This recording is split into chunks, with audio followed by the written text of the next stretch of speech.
United ရဲ့တန်းနေရာကျော်ကွင်းလယ်စီမံကိန်းနဲ့ဥရောပအပြောင်းရွှေ့နောက်ဆုံးရသတင်းများပထမဆုံးသတင်းတစ်ပုဒ်ကတော့အနာဂတ်မသေးကြတော့တဲ့ကွင်းလယ်ကစားသမားကက်စမီရိုနေရာမှာ United တို့ကနျူကာဆယ်ကွင်းလယ်ကစားသမား Bruno Guimaraes ကိုအစားထိုးခြင်းနေကြောင်းသိရပါတယ်။ကက်စမီရိုကိုယ်တိုင်လည်းသူ့နေရာမှာ Bruno Guimaraes ကိုခေါ်ယူဖို့အပြေအဝထောက်ခံအားပေးထားကြောင်းသိရတယ်။ပြီးတော့ Man U အသင်းကလည်းလေးနဲ့ထားပြီးတော့စိတ်ဝင်စားနေတယ်။ Man U အသင်းရဲ့ကျွန်တော်တို့နေရာဒီကွင်းလယ်ပေါင်တန်း230တန်း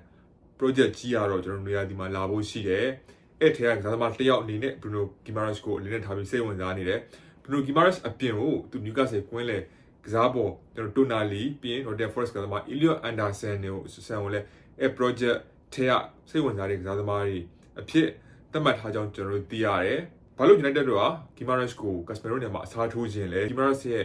အကြောင်းလေးကျွန်တော်နည်းနည်းလေး sharing လုပ်ပေးမယ်။ Bruno Guimaraes ကတကယ်ကိုကျွန်တော်တို့ ball progression ကောင်းပြီးတော့ကွင်းလယ် engine ဖြစ်တယ်။သူကွင်းလ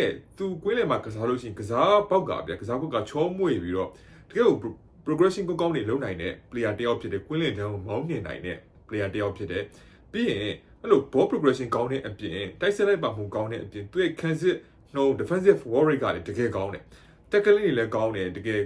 defensive awareness လည်းရှိတယ်။ဒီ transit အမြင်နဲ့ဆော့တဲ့နေရာမှာလည်းတကယ်ကောင်းမွန်တဲ့ကစားသမားတစ်ယောက်ဖြစ်တယ်။ကွင်းလယ်ကိုလည်းထိန်းချောင်းနိုင်တယ်။နောက်ဆုံးအချက်ကကျွန်တော်တို့ press resistant ဖြစ်တယ်။သူ့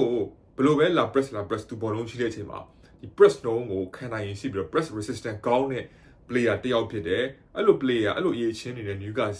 Newcastle ကွင်းလယ်တန်းတစ်ခုလုံးကိုမောင်းနေတယ်။သူမပါတဲ့ပွဲတွေဆိုလို့ရှိရင် Newcastle ကွင်းလယ်ကကျွန်တော်တို့အထိုင်ပြတ်ပြီးတော့အခြေပြတ်တာမျိုးတွေ့ရတယ်။အဲ့တော့အဲ့လို ability ရှိတဲ့ကစားသမားတစ်ယောက်ကို Man United တော့ခေါ်ရှင်နေတယ်ဒါပေမဲ့သူအသက်အရွယ်နဲ့သူပေးရမယ့်ဈေးနဲ့တော့ကျွန်တော်တို့ United ရဲ့အနာဂတ်အတွက်တော့အဲ့လောက်ကြီးလားလာတော့ကောင်းမနေဘူးဒါပေမဲ့အခုလက်ရှိသုံးမှုအတွက်ဆိုရင်တော့ United ကွင်းလယ်အတွက်တကယ်ကိုကောင်းတဲ့ player တစ်ယောက်ဖြစ်တယ်အဲ့တော့ကျွန်တော်တို့ဒီကွင်းလယ်ပေါင်တန်း230တန်း project မှာကျွန်တော် Guimaraes နဲ့ Tonali နဲ့ Elliot Anderson 3ယောက်ကိုတော့ပြစ်မှတ်ထားနေတယ်အခုလက်ရှိကတော့ Guimaraes နဲ့တင်ထွက်တယ်အဲ့တော့ကျွန်တော်ဘယ်ကစားသမား United ကွင်းလယ်ကစားကွက်နဲ့ပိုလိုက်ဖမှုရှိလဲညီကိုတော့ဘယ်ကစားသမားကိုကြိုက်ကြလဲကွန်မန့်ထဲမှာဝင်ရောက်ဆွေးနွေးသွားကြပါဦးဒုတိယသတင်းတစ်ပုဒ်ကတော့